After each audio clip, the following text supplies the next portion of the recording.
Se dice que la propiedad de los Medias Rojas ha sido la más tacaña y paralizada de la última década en las grandes ligas, una percepción generalizada que ha generado una frustración palpable entre los aficionados de Boston. Pero la historia reciente nos enseña una lección fundamental. Cuando la rivalidad con Nueva York se intensifica, el dinero de repente deja de ser un problema. Porque justo cuando los Yankees celebraban una adquisición menor, la respuesta de Boston fue no solo igualarla, sino superarla rotundamente. Para entender la magnitud de este golpe estratégico y cómo se reescribe el panorama de la Liga Americana de la noche a la mañana, permítannos ser su guía experto aquí en 320 Bateo TV. El ambiente en la costa este de béisbol profesional se ha calentado de manera espectacular, y es que los Medias Rojas de Boston han superado oficialmente a los Yankees de Nueva York después de que se diera a conocer la noticia de que los Mulos del Bronx habían adquirido al lanzador Ryan Weathers, una movida que ya discutimos a fondo en un video anterior. Si se lo perdieron, este ha sido un día de doble resumen y deben ir a verlo. Sin embargo, la gerencia de los Medias Rojas al parecer tomó esa adquisición neoyorquina como una afrenta personal, como un guante arrojado al suelo del Yankee Stadium. La respuesta de Boston fue inmediata y fulminante. Apostaron, salieron al mercado y consiguieron un abridor zurdo que es, objetivamente, mucho mejor que el que los Yankees habían logrado asegurar. Estamos hablando del giro maestro después de la frustración por Alex Bregman, el movimiento que lo compensa todo, porque finalmente los Red Sox han firmado a Ranger Suárez. Este es un bombazo, es un gran movimiento, y aunque hablaremos de los detalles financieros y el impacto total de su contrato en un segundo, la importancia de este fichaje radica en el mensaje que envía. Boston ha gastado dinero, y lo ha hecho apenas unas horas después de que los Yankees, en teoría, hicieran su gran movimiento, si es que consideramos a Ryan Weathers como un gran movimiento. Esta maniobra de Boston no es solo una adición de talento, es la reivindicación de la rivalidad más encarnizada del deporte. Es la demostración de que, a pesar de los fracasos recientes en el mercado de agentes libres, la franquicia aún puede golpear fuerte cuando se siente desafiada por su némesis. Es importante señalar que más adelante en este análisis discutiremos el impacto de la salida de Ranger Suárez en Filadelfia, porque es una pérdida masiva que altera su rotación. Pero por ahora, centrémonos en el impacto inmediato en el Fenway Park. Este es el primer fichaje significativo y real de un agente libre de primer nivel que realizan los Medias Rojas en esta temporada baja de 2025-2026, y es, como ya mencionamos, el giro estratégico que necesitaban tras perder a Alex Bregman. Resulta casi surrealista pensar que Boston tuvo que realizar este giro simplemente porque se negaron a ceder en unos míseros $10 millones, o, más importantemente, en una cláusula de no traspaso para Bregman. Recordarán la actualización. Bregman, debido a que se ha mudado mucho, quería asegurar que sus hijos crecieran en un solo lugar, por lo que solicitó esa cláusula. Los Medias Rojas, con una miopía financiera inexplicable, dijeron, no te la daremos. Y así, Bregman se fue a los Cachorros, pero esa es una frustración para otro momento. El hecho es que los Medias Rojas pivotaron, justo como lo hicieron los Yankees cuando perdieron a Ohtani y cambiaron su enfoque hacia Max Fried. El pivote de Boston, después de perder a Alex Bregman, una fuerza ofensiva de élite en el juego, siguió exactamente el mismo plan de juego: reforzar el picheo de élite. Han firmado a Ranger Suárez con un contrato de 5 años valorado en $130 millones. Y debo decir, estoy inmensamente feliz por Ranger. Se llevó su gran pago. Y es crucial destacar que no hay cláusulas de exclusión ni diferidos, a diferencia, por cierto, del contrato de Bregman o de otras megatransacciones recientes. Esto es dinero en el bolsillo, limpio y garantizado. Analicemos a Ranger y lo que esto significa para la temporada baja de los Red Sox hasta ahora. Aunque las estadísticas de Suárez en 2025 seguían siendo bastante buenas sobre el papel, registrando una efectividad de 3.2 durante la temporada, debemos poner ese número en perspectiva.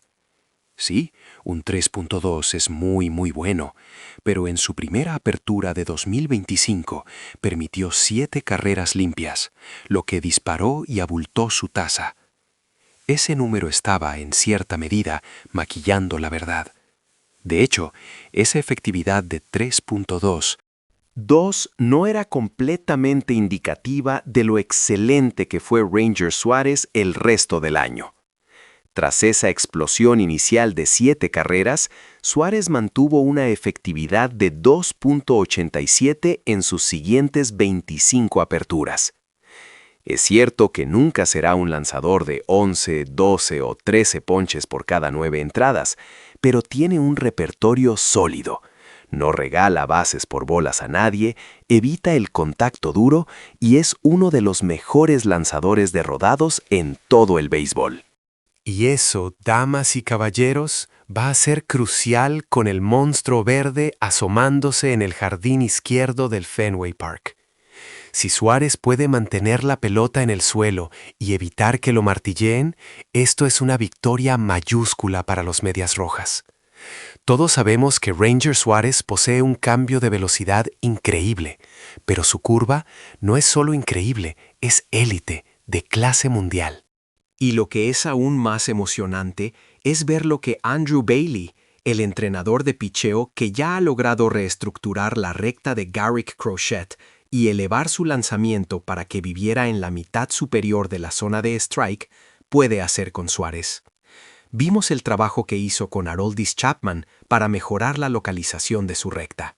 Si Bailey puede trabajar con Suárez para reestructurar o incluso reelaborar el enfoque en su sinker y su cutter, Ranger Suárez tiene el potencial para ser un lanzador perenne con una efectividad entre 2.6 y 2.7, y sus ponches podrían aumentar significativamente, ya que esos dos lanzamientos, el cutter y la recta, fueron su mayor debilidad en 2025. Con los bateadores oponentes registrando un promedio de bateo superior a .300 contra ellos. Su enfoque era principalmente buscar el primer strike y luego atacarte con lanzamientos fuera de velocidad. Pero el dato que más emociona a los fans de Boston es que, si bien Suárez tiene una efectividad de 3.2 desde 2021, su mejor cualidad se manifiesta bajo presión. Tiene una efectividad por debajo de 1.5 en los playoffs. El gran momento no lo intimida. Y recordarán que dije que no es un gran ponchador en temporada regular, que si bien provoca abanicos, no es un tipo de 10 ponches por 9. Pues bien, en los playoffs, sus ponches aumentan y su efectividad baja. Vive para esos momentos. Para los aficionados de los Medias Rojas, este giro es excelente. Un gran trabajo. Si miramos ahora la rotación de Boston sobre el papel, antes de hablar de Filadelfia y lo que deberían hacer de aquí en adelante, la profundidad es impresionante. Ahora pueden colocar a Garrett Crochet como as, con Ranger Suárez como su número 2. Luego tienes a Brian Bello, que se vio mucho mejor el año pasado. Tienen a Sonny Gray, adquirido de los Cardenales, así como a Johan Oviedo, que llegó de los Piratas. También hay opciones como Cutter Crawford y Patrick Sandoval en la mezcla, ya que se perdieron gran parte de 2025, además de Tanner Houck y Kyle Harrison, adquirido en aquel cambio con Denver. Peyton Tolley y Connolly lucían muy prometedores. Y aunque Gray será un alquiler, Boston tiene ahora lo que se considera un problema de primer mundo. Una glotonería de talento abridor que les permite ser muy generosos. Los Medias Rojas podrían mover a algunos de estos lanzadores, quizás junto con Jarren Duran, para armar un paquete mucho más grande por un jugador de calibre superior. Personalmente, yo no traspasaría a Jarren Duran todavía. Creo que se recuperará y será aún mejor en 2026. Pero el mejor problema que se puede tener en el béisbol es tener demasiada profundidad, porque puedes canjear ese exceso por otras piezas que necesitas urgentemente. La temporada baja de los Medias Rojas ha incluido a Ranger Suárez, Sonny Gray, Wilson Contreras, Johan Oviedo y la pérdida de Alex Bregman. Honestamente, el hecho de que hayan perdido a Bregman por $10 millones y una cláusula de no traspaso, algo tan trivial que recuerda a los Yankees perdiendo a Soto por no darle un skybox, hace que el grado general baje. Pero aún así, les doy un B por la calidad del pivote. Felicidades aficionados de los Medias Rojas. Ahora es momento de hablar de los Phillies. La pérdida de Ranger es significativa, especialmente porque hay que estar atentos a Zach Wheeler. Wheeler estuvo codo a codo con Paul Skenes por el Cy Young en 2025, antes de su cirugía, y no olvidemos que él mismo dijo que se retiraría después de 2027. Sin embargo, hay banderas verdes sobre su regreso. Además, incluso sin Suárez, tienen a una superestrella en ascenso como Christopher Sánchez, cuyo cambio podría ser el mejor lanzamiento en el béisbol. Adquirieron a Jesús Luzardo como paracaídas, y aunque Aaron Nola apesta cada 2 años, este es un año par, así que podría repuntar. Pero la marcha de Suárez confirma que Andrew Painter, ampliamente considerado uno de los mejores prospectos lanzadores, tendrá una tonelada de aperturas en 2025. Los Phillies siempre encuentran talento, ya sea desarrollándolo o adquiriéndolo mediante traspasos. Y ese dinero que antes iba a Suárez, esos 130 millones en 5 años, ahora puede ir a otra parte. Esto allana definitivamente el camino para Bo Bichette. Bo se reunió virtualmente con los Phillies y, según se informa, le tiene un enorme respeto a la franquicia y le encanta esa base de aficionados que se presenta y te exige rendimiento. Si el giro de los Phillies es pasar de un abridor zurdo a un bate estelar, invirtiendo la estrategia de los Medias Rojas y los Yankees al perder a Bregman y Soto, es un movimiento que aplaudo con entusiasmo. Perder jugadores nunca es divertido, pero el pivote es casi tan importante como retenerlos. Si logras sacudirte el polvo y usar esos fondos reasignados correctamente, la afición dirá, sí, apesta que se fue, pero en general podríamos estar mejor. Y con esa nota, hemos cerrado este segundo análisis masivo. Gracias a todos por sintonizar, por vuestras oraciones sobre mi ojo.